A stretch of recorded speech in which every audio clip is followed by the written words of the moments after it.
Hi guys, I'm Katie, or KB Does Piano, and this week we're going to be starting on page 18 and ending on page 25. So we start off with a new topic right off the bat, which happens to be seventh intervals. So we've done all intervals up to the sixth so far. So now seventh intervals kind of looks like an outstretched fifth interval. So instead of having just one skip in between the notes, now you have two skips between, your seventh interval. So you've got some practice on page 19, just exploring seventh intervals. I highly recommend that you practice the top song because that really gets you used to like moving your fingers and things like that on the piano. And then if you turn the page, we've got a new topic or symbol called common time. So you might have seen this C before. It just means 4/4 time because it's the common time that music is written in.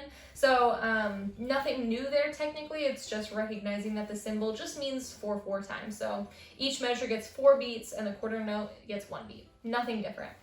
Other than that, there's really nothing new on this song. It's just more exploring a seventh intervals. There's a repeat sign, so make sure that you are repeating it. And then it's also got a pedal mark. Make sure you're playing pedal throughout that song and picking it up at the correct points. And then if you go ahead and turn the page again, we've got an introduction to what we call cut time.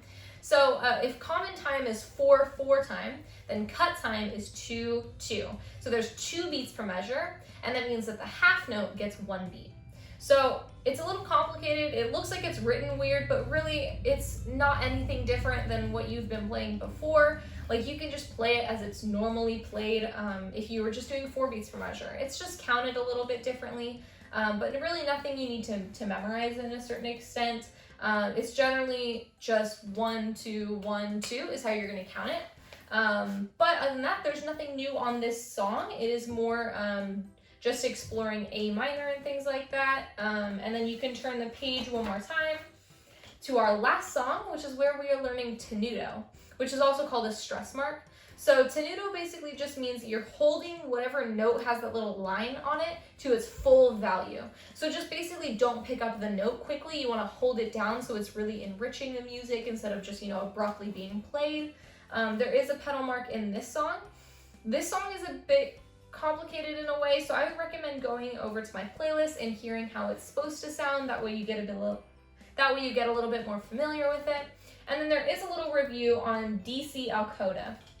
So we did DC al fine, I believe, where you jump back to the beginning and then play till it says fine or end.